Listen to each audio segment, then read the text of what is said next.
start with.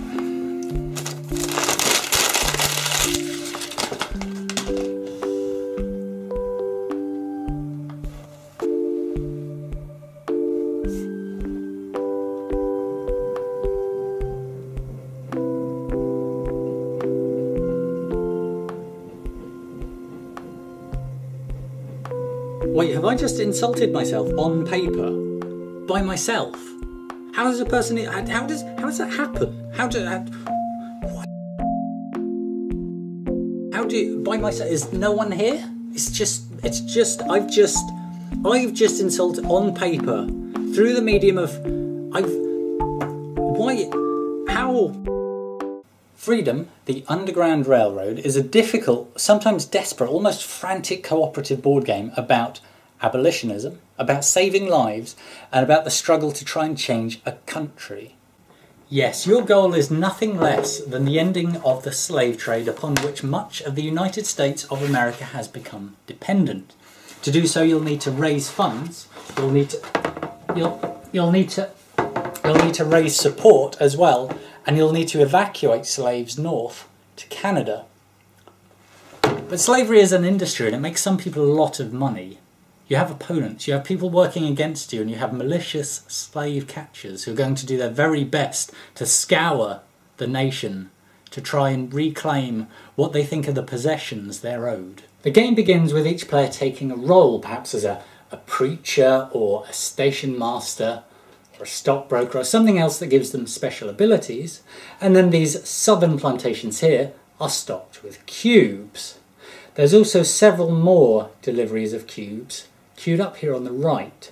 All of these represent slaves arriving in the southern United States, which, as you can see from the start, is already quite well stocked. Now, as well as your victory conditions, which are to raise support and evacuate these slaves to Canada, you also have to pay attention to your failure conditions. Not only do you have just 8 turns to win the game, you also can't afford to fill up this lost slaves track.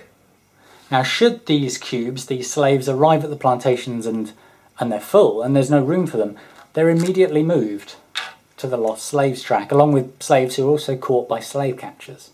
Now, I should point out they are simply listed as lost. It's not made entirely clear what's happened to these slaves, but you can be sure they are gone. You will never see them again. So you don't want this to happen. Nobody wants this to happen. So what can you do on your turn as a player to help prevent this? Well, you buy tokens from here, from the left side of the board, and these are tokens that might gain support for your cause. Buy all of these and you fulfilled your support victory condition. And there are also tokens that help you fundraise or help you move cubes out of plantations northwards, and that's critical. That's where you need to start, because the moment you start moving northwards, you get that traffic going.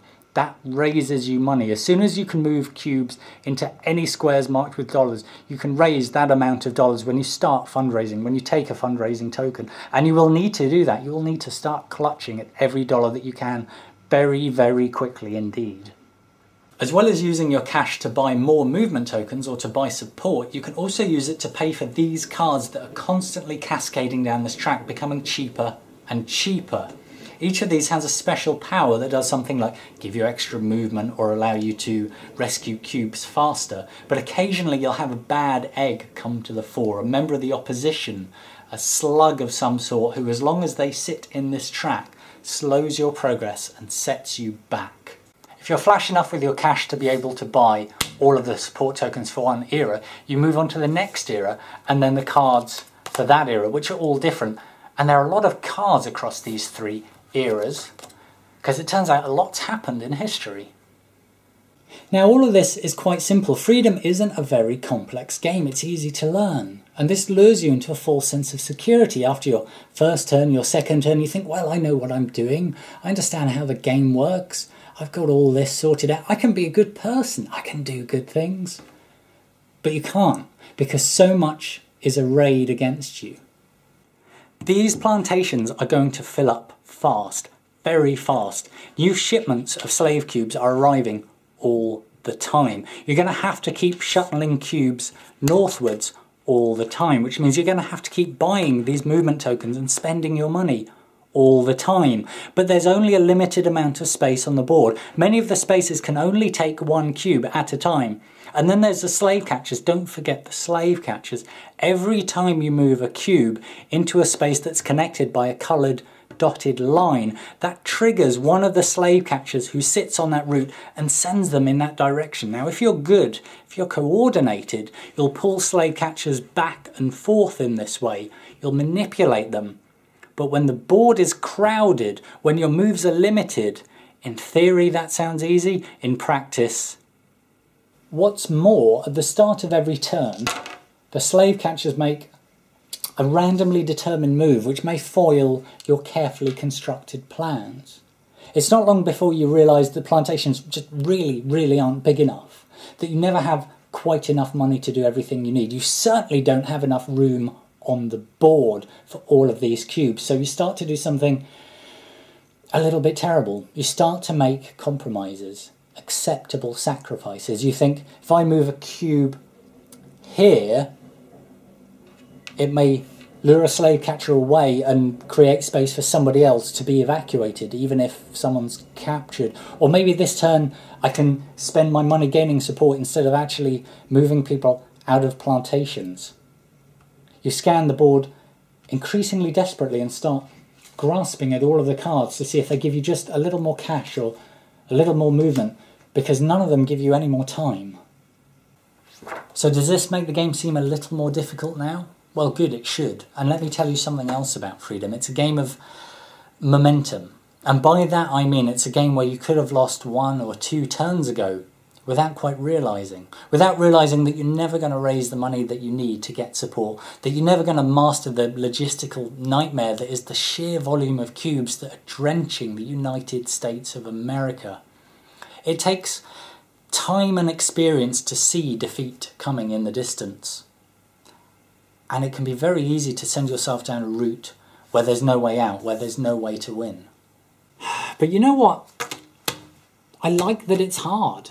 I like that it's difficult. Hard like head-butting marble is hard, or difficult like getting your tongue stuck on a lamppost on a freezing cold... Well, not really quite like that.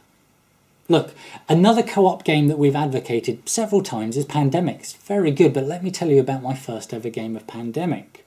We lost on our second turn because of events exploding out of control that we had no influence over at all, that we couldn't do anything about. Freedom doesn't behave in that way because Freedom has a kind of a gentle curve of difficulty. It throws more and more things at you as the game progresses. It feels more natural that way, and the end isn't simply a mopping up exercise like it can be in a game of Pandemic or Ghost Stories, which we also really enjoy. However, Freedom doesn't have that variety of starting situations that many other co-op games have. Every game will feel kind of similar. It'll have that same build. It'll have that same starting scenario. I tentatively recommend it for how difficult it is, for how challenging it is. But of course, you are missing out on variety. And then there is something else I absolutely have to mention that I think is really, really critical. And that is the theme. I wasn't playing Freedom for all that long before I actually started to become a little bit agitated. I was struggling to shuffle cubes around the board and make space and actually just keep them all out of trouble. And I also wasn't really that willing to call them cubes or slaves, because they didn't seem that to me once they'd left the plantations. They were, of course, people. The cubes represent people. Now, there's 2 things you could do right now. One of those is you could stop the review with me basically closing and saying we tentatively recommend Freedom. It's hard. It's a game where the appeal is mainly in the difficulty. It's a good game, but not great. And it has an element of educational value as well. When Quinns and I were playing, he was pointing out how all the cards in the game are actually interesting historical details. They're people or their locations or things that happen. The game has quite a strong educational element. But you could also indulge me maybe for just a little bit longer, because there's 1 or 2 other things I would like to point out that I think are very interesting about the experience of playing Freedom. When I was a kid, I remember playing a video game about the American Civil War. And I remember actually learning more about it that way than I ever did at school, because fair enough, it was not a priority of the British educational system. And games can do this. They can put ideas into your head and put information in there while you're having fun.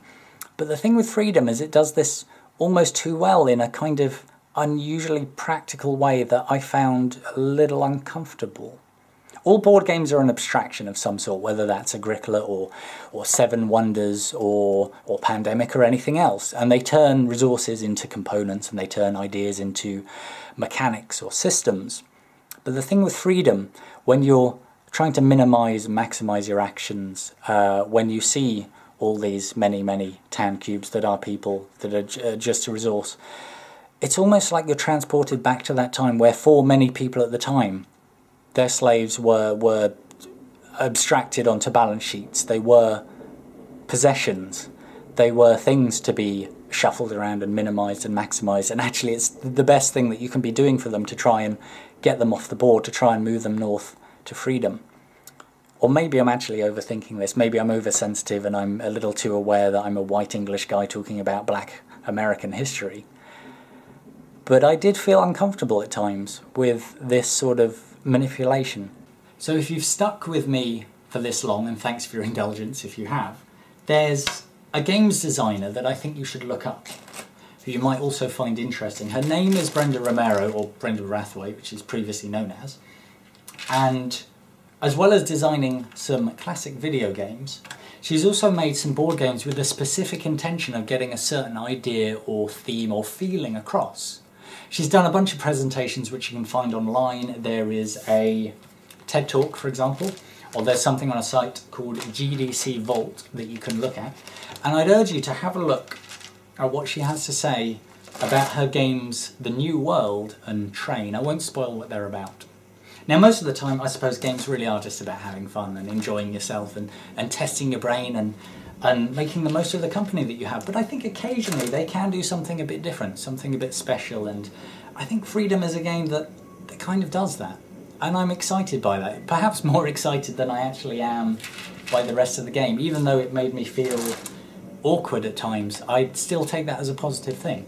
Thank you very much for watching, and we'll have a video that I promise will be funnier and sillier next week. I mean, I'm certainly, to be honest, most of the time I'm actually a fountain of ideas, and I never get caught out for funny things. I mean, you know, the limes, we could do limes again. We haven't done limes for a while, or pears or peaches. Fruit, all fruits are funny. You like fruits, don't you? Or animals are good, or how about cars? Because they're everywhere. What's going on with that?